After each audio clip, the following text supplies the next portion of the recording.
But I think in terms of innovation, when you're a startup, that's the perfect time to be innovative, to be brave, because you're taking a risk anyway.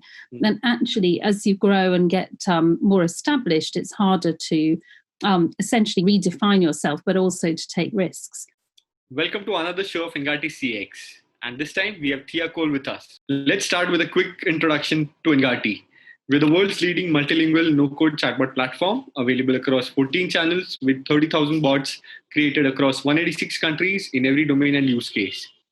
We have also been recognized as a top platform by INC, TechWorld, CIO, and many others. We run the Engati blog, the video channel, and the Engati CX podcast, receiving upwards of 3 lakh visitors annually.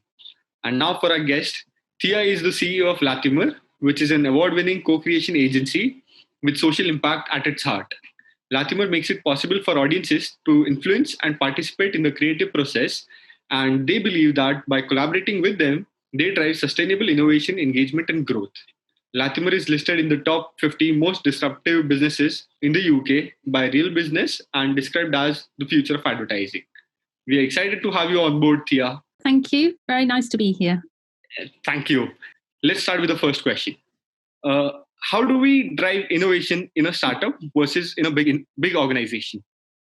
Well, I think if you're a startup and, we're a little way further on our journey than that, but casting back to when Latimer was very young, the great thing about being a startup is you can innovate. So you can take your business anywhere you want to. Yes. And it's really important, therefore, because everything is possible, to strategize, to really think about your goals and what you want to achieve, because otherwise you find on the journey you do get sort of pulled in different directions.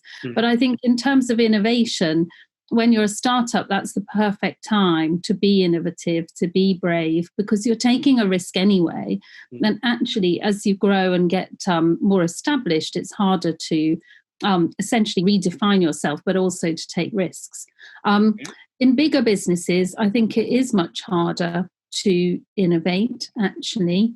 I think ideas are harder to be heard at management level from your teams and from the people that are around you. So it's very important to keep those channels of communication flowing, really, between the sort of people on the ground who you trust to deliver the work and yourself and your senior team, because otherwise innovative ideas get lost. So I guess 2 things there. Firstly, it's about bravery, and it's but with strategy in mind. Okay. But secondly, as you grow, keep listening. And listening is one of the most important things we can do as businesses to our employees and to our audiences. Okay. And which factors are involved in creating the process of sustainable innovation? Well, it's a tricky one, really, because I think often things come out of original ideas. So in Latimer's case, it was founded by 3 guys. One was a filmmaker, one was an actor, one was in social policy. And that's how the co-creation method came about, really, because they were all passionate about that audience participation. And since those first projects, it has evolved into a more sort of, I suppose, a more sort of, sorry, I'll start that bit again. Since that time, it has evolved into a more sort of formalized process, if you like. But I think that, the idea of audience participation for Latimer has always been at its heart. And so that's essentially what dictates the growth. Are we kind of staying true to our values? Are we developing our method? Is our method relevant to our clients? And that's really important, because sometimes you find as you go on the journey, you're not communicating what you do effectively, and your clients are finding it difficult to buy. So it has to be something that your client base actually wants and understands. And that's the way to make a sustainable business. But essentially, the second kind of aspect of sustainability is in how you go about your business in terms of your supply chain, and how you work with freelancers, how you sort of service your clients in a responsible way. And I think all of us would say now, and we need to start living what we preach in a way.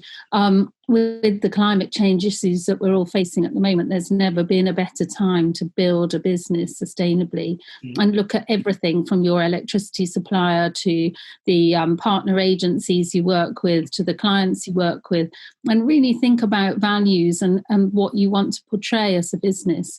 I think that's really important, and it leads to some tough decisions actually, but that's okay. Okay, yes, I agree. Also, one more thing. So I read one of your blogs, and the blog said that British Council and Latimer are coming together to form the European Innovation Council. Can you please explore a bit on that?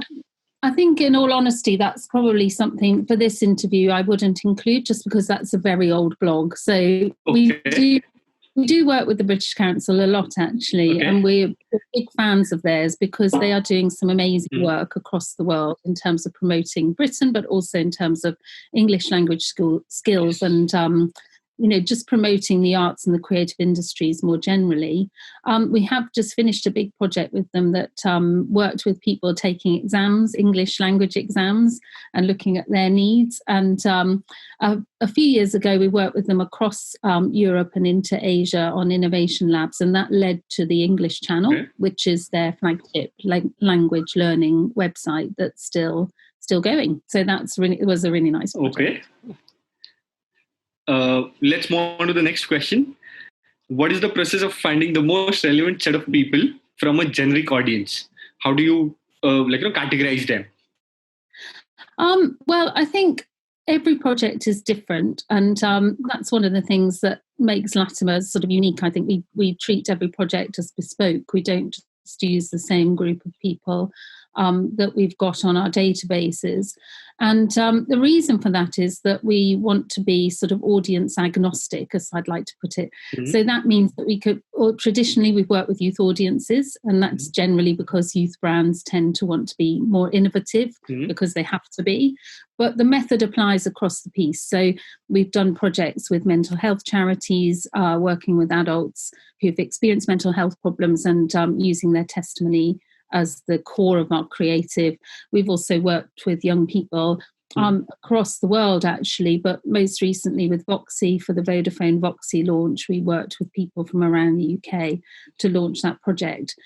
And so basically, when we look for our cohorts of people, there are a few ways of doing it. The first way is to really examine the customer personas that the client wants to target. And that's really important, that the group matches the people that they're trying to reach. The reason for that is that we want those people to become advocates for the brand as the process goes on, and we want them to distribute content across their social channels. So it's important that those people, when they do that, are reaching other people who would be interested in that brand. So that's the first thing. Secondly, we look at existing databases. So often a brand might have a customer database that they already work with quite closely. For example, if you're a members organisation or if you're a retailer, you probably have quite extensive data on who your customer is. But equally, you may want to target new customers, and we can also do that. So the way we do it is we tend to look at the social channels we want to distribute via. And then we find people of influence who are, vocal on those channels. So that could be a 50-year-old Mercedes driver on LinkedIn, or it could be a young person on Instagram who is, into their fashion or their, travel or something like that. And then it is really a question of good old-fashioned research. So we painstakingly reach out to people. We look at who they're following and who is following them. And it's like a sort of chain reaction, if you like. You find one person and that takes you on to the next and the next. And there's no substitute for those sort of hard yards of research, really, to get that cohort right, because those are the people that are going to carry you through the campaign, through the content creation, through the insights that you're trying to get. So if they're not right at the beginning of the project, then that's going to be a problem further down the line. So it is really important to us that we do that due diligence at the beginning. That doesn't mean that it has to be taking a long time. It can be very swift, and we're used to doing it, but it is important to get that group right at the beginning of the project. Okay. I like the idea of brand advocates. Yes. And that's something I think that we're trying to crack here at Engati as well. Yeah. So hopefully we crack it one day. Yeah, well, I mean, I think it's really important because I think we are all seeing across the world that traditional advertising methods, particularly in television and now outdoor, that we're all locked in, are not having the same effect as they used to have. And also, yourself, if somebody recommends something to you, you're much more likely to try it out. It's human nature. And because we're all on social, everybody's doing that. So in a way, as professionals, we have to keep up with that process. So Indeed. Actually allowing people in and letting them get involved creates loyalty. And sometimes when you've worked on a project, you want to talk about it like you want to talk about other things on your social media channels that you've been involved with, that you've enjoyed. And that's the key point, actually. It's got to be enjoyable. It's got to be beneficial. There has to be an incentive, be that monetary or an exclusive event or a product that you couldn't otherwise get your hands on. Has to give you something back. And it is a value exchange. It's really important that we don't see our audiences as collateral, if you like. They're people and they want to be valued and heard. And that's very much part of the co-creation process. And we bring them in through events, we bring them in through competitions. And generally our producers work with them on a really sort of detailed level so that they get to know the group pretty well, actually, on first name terms. And if somebody sends something in and you want to examine it, you can then go back to them and say, you posted that thing in the chat, can you tell me more about that?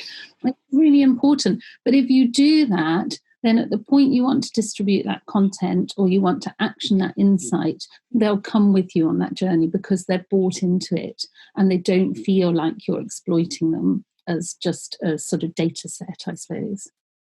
Okay. Also, one more thing. So, do you think technologies like artificial intelligence, machine learning can be used to identify and categorize the audience? I think it's important that it is from a research perspective, but that's probably more what our clients would do internally than what we would do ourselves. Okay. Just because I think, yes, you need to learn about your audience. Of course you do. We've all got Google Analytics on our websites. That's the very basic kind of learning. And AI and ML can really help brands to understand their customer much better. Whether it helps in co-creation and audience participation, I'm not so sure. I think it could be a starting point for research in so much as it could lead us to people potentially. But for me, I guess, my background is as a TV producer. I always want to talk to people and find out about them. And I think, so I think it can help potentially, but I don't think there's any substitute for that real kind of interaction with your client, with your customer, with the person you're trying to reach, influence, sell to, help through your charity, whatever it happens to be. We're people at the end of the day. Agreed. So having one-to-one conversations is something should be the base for each companies, I think then. Right? I think so, but it depends what you're trying to do. And I think Latimer very much, we call ourselves a community-led marketing agency. So we're all about building communities of interest around a cause or a brand or, a launch. And to build communities, it has to be very personal. However, that's not taking away from any of other companies who are using AI, ML and lots of different technologies very effectively. I guess that's just not what we do. So there are plenty of examples out there of companies who are doing it and making it work for them. Okay, I agree. Let's go to the next question. How important is it to involve the audience in the whole process of decision making? Well, from my perspective, it's very important. And I think we see interesting examples of that, how audiences will either flock to a brand when they do something great, or there's a mass exodus when they're seen to have done something not so great. So audiences have power. And that audience power, I think, is little recognised by us as consumers and individuals today. But we do have the power to change things, actually.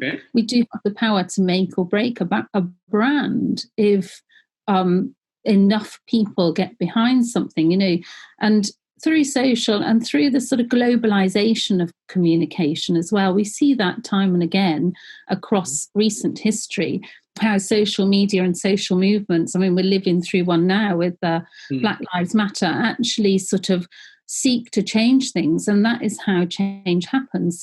So we must, as professionals, be really kind of mindful of the fact that our consumers are essentially the people we serve.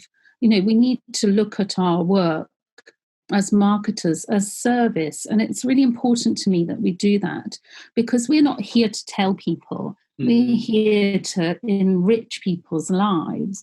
And if media can do that and marcoms can do that and actually make outcomes better for people in a really meaningful way, then, you know, we've really cracked it, you know. And I think because one of the most frustrating things to me over the years is I've always seen media as having the power to really change the world. And I think we should try as much as we can to embrace that power, because we can work together. No, here we are, you're in India, I'm in Surrey, UK. You know, we're talking together and we're trying to bring about change. So if we actually harness that and started to serve our clients and really respect their power as consumers, then I think we could make significant global change for the better, actually. That's my view. Okay, I also like the point where you said, like, we're not here to tell people anything that we want to tell them, but we are here to enrich their lives, and that's something that's the difference that I think the brands and the companies need to understand and then approach the audiences, I think. Yeah, I think the trouble is, as you grow, you get bigger. Imagine this scenario: you start off, you have a dream, you want to open a little coffee shop. So that's your dream, and you open your coffee shop and it's amazing, and your first customer comes along and he's a vegan celiac and he needs all sorts of different ingredients. So you know, amazing. Customer number one, you go to the kitchen, you make exactly what he wants and you serve it up. And then, you know, your coffee shop does really well, so you open 2 more coffee shops in other towns, and suddenly you have to start to standardize your menu, and you have to say, well, you know, actually, I can't do that bespoke recipe for someone anymore because it's not going to be profitable. And then you times that by 50 towns or 50 countries or, you know, 1,000 towns, and suddenly everything has to look exactly the same. So that customer who came to you on day one comes back 3 years later and goes, oh, they were really kind to me, I'm going to go in and try it again. And he goes in, but he can only have what's on the menu. He can't have the specialist service. So you lose something in the journey. You know, you lose that ability to be able to really help your customer or your client with what he needs. And the holy grail, essentially, is that we hold on to that real vision of our customers and clients as individuals. And that's really hard to do as you expand. So, you know, I think there's a conundrum there. How do you grow as a business but still serve your customer in a really meaningful way? And if you can crack that, then you've cracked it. I'm not sure I've got the answer, to be honest with you. Even we are trying to crack that. So absolutely. But it's just a question of having that front of mind, I think, that we're here as a service to people. And the media just reflects back society, really. So, you know, if we can reflect back the positive bits of society, then hopefully there's a chain reaction. Yes, I completely agree to your point. There's one more thing. Okay, so I read your blog again, where you wrote about we need to understand the post-lockdown consumer. Yeah. Do you think there's a difference in the behavior of the consumer, say pre-lockdown and say post-lockdown? Is there a difference? Yeah, I think there is. Currently, whether it will last, I don't know. And the thing I observe, I suppose, is that consumer behavior and consumer attitudes are changing in such a rapid way. And I think that's the biggest difference. We don't see consumer behavior changing so rapidly normally. We can sort of forecast trends, or we can plan a quarter ahead at least, you know. But now, you know, over here, I expect it was worldwide actually, Pret a Manger did this thing where they did free coffees for health workers at the beginning of the UK lockdown. And everyone went, yay, that's fantastic. We love Pret a Manger. And, it was really great. But I sort of thought to myself, if they'd done that 4 weeks later, would it have been seen as great or would it have been seen as exploitative? So they got the timing just absolutely spot on and good for them, fantastic brand, sustainable, love them. But, you sort of think, well, you've got to be ahead of the curve, really. And that for me is the key thing, because I think as we unlock, there's not only this feeling that we've all been a little bit deprived. So the queues for the shops in the UK on Monday, you would not believe, honestly. It was like Boxing Day sales.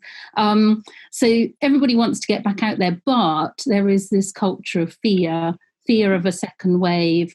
There's also fear of massive redundancies. I'm sure you guys are facing the same. So people are not so confident in their consumer spending.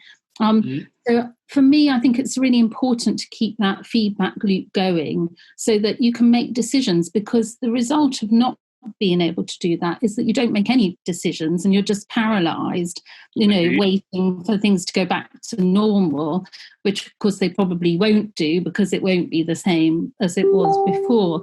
So in order to kind of really make sure that you are in tune with what your customer or your audience wants, I think it's just that line of communication that means you can just pick up the phone to somebody and kind of almost go, hey, I'm thinking of doing this, what do you reckon?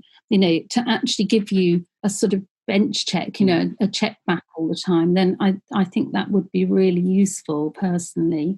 And I think, we're just going to have to see what happens, really. I mean, there is going to be a role for us. There is going to be a new normality, whatever that is.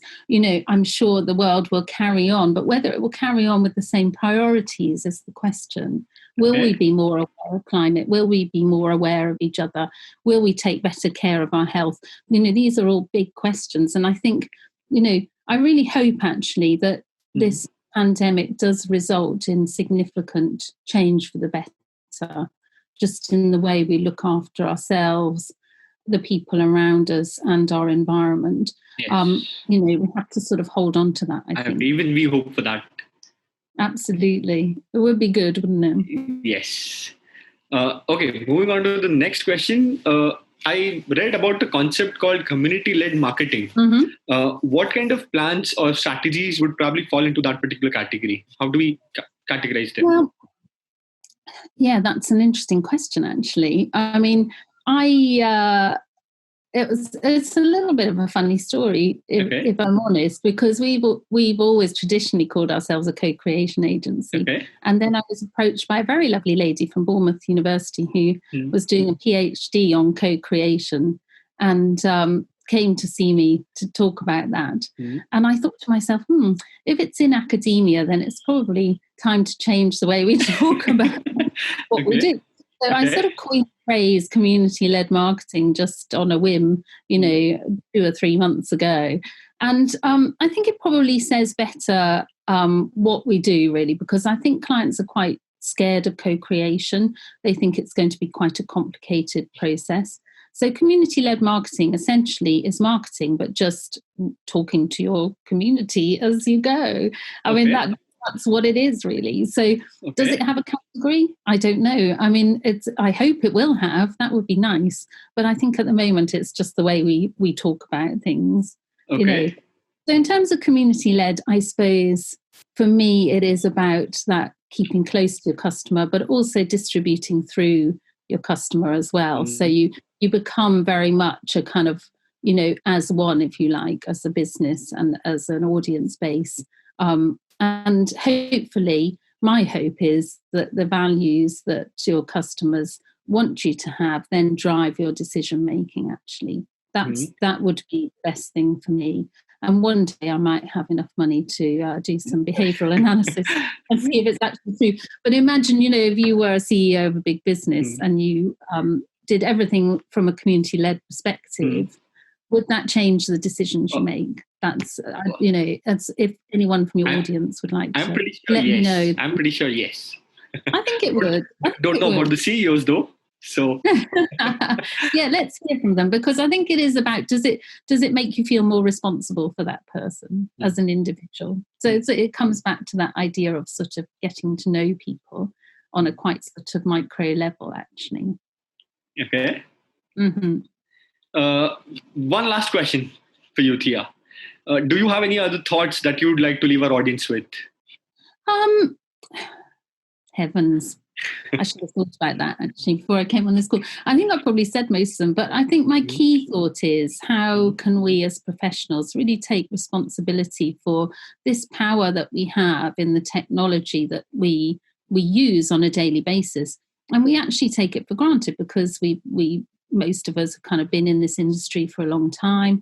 You know, we've grown up with tech. We're used to tech changing at a rapid pace, but also we're used to tech really helping us to do what we do better. And so, you know, this line of communication that we have with people as media professionals is normal to us, but it's not normal to most people. And so, that being the case, I kind of feel like we have to sort of really nurture it, I suppose, and kind of think about what we've got at our fingertips every day and how we use that. So I don't want to be, you know, preachy, because I mean, I think we all sort of really kind of feel our way as we go. But actually, you know, we've got an opportunity here. And if we can grasp it, then we can change the world. So, you know, it'd be lovely to hear from your audience and see what will there is to kind of really globalize things in a meaningful way. So we have good lines of communications between nations. So we have real sort of positive action between us to allow consumers to use tech and the things that are available throughout their lives, you know, through education, through health, through the arts. You know, this whole idea of enriching, to me, is really important. Okay, thank you so much. I also agree with the last point. I think that's something like very well put. Thank you so much. Thank you so much, Thea, for giving us your time. Your insights are really valuable, and I think our audience is going to enjoy the interview. Oh, well, thank you. It's really good to be here and have this opportunity. I appreciate it. Thank you so much, Thea. We'll be back with a new episode with a brand new expert soon. So stay tuned, and we'll see you around for the next one.